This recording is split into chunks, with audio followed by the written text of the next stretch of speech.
இந்த விளம்பரம் தான். வாங்கும் போதே 30% வரை நஷ்டத்தோட வாங்கக்கூடிய ஒரே பொருள் தங்கம் தாங்க. அத கூட சந்தோஷமா சிரிச்சபடியே வாங்க வைத்தது வளையல் திருவிழா அப்படிங்கிற ஒரு விளம்பரம் தான். சரி, அதே தங்கத்தை கூட 30% வரை நஷ்டத்தோட விற்கும் போதும் சிரித்தபடியே விற்க வைத்ததும் கனவுகளை நினைவாக்க சொல்வதும் இந்த விளம்பரம் தான். 3 லட்சம் சதுரடியில உங்களுக்காக அரண்மனை கட்டப்படுவதாக நடிகை சினேகா சத்தியம் செய்து சொல்வதும் ஒரு விளம்பரம் தான்.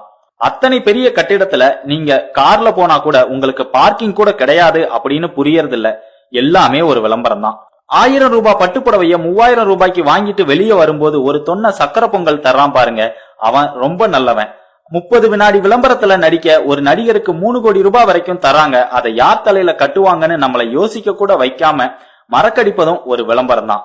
விற்கப்படும் வீடுகளுக்கும் மனைகளுக்கும் சாக்கடை வசதி இருக்குதா, பாதுகாக்கப்பட்ட குடிநீர் வசதி இருக்குதா அப்படின்னு யோசிக்க விடாம சிங்கிளா டிசைட் டபுளா ஓகே பண்ண ராஜா சொல்றாரு பாருங்க, அங்க நிக்கிறதும் ஒரு விளம்பரம் தான். அமிர்தா எல்லோருக்கும் வெளிநாட்டுல வேலை கொடுத்ததா அப்படின்னு ராதிகாவை என்னைக்காவது கேட்டிருப்பீங்களா? பூஸ்ட், ஹார்லிக்ஸ் இதுவரை உலகத்துல யாரையாவது வளர்த்து இருக்குதா என்ன, இதெல்லாம் கேட்டிருக்கீங்களா? ஆனா இந்தியால நடக்குதே.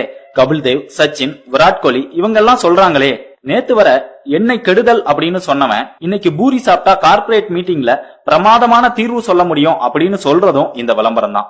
ஒரு எண்ணெயில வடை சுட்டா உங்களுக்கு ரத்த கொதிப்பு, சர்க்கரை நோய், சத்து குறைவு, நரம்பு தளர்ச்சி, ஞாபக மறதி இப்படி எல்லா பிரச்சனையும் போகும் அப்படிங்கறது தெரியுமா?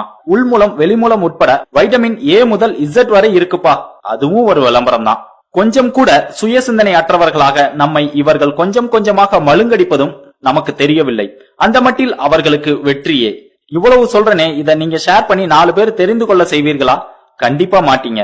காரணம், இது ஒரு விளம்பர பதிவு இல்ல, இதுதான் நிதர்சனம். விளம்பரத்தை பத்தின இவ்வளவு தெளிவான ஒரு பதிவை பகிர்ந்திருப்பவர் நண்பர் ரவி சுந்தர்.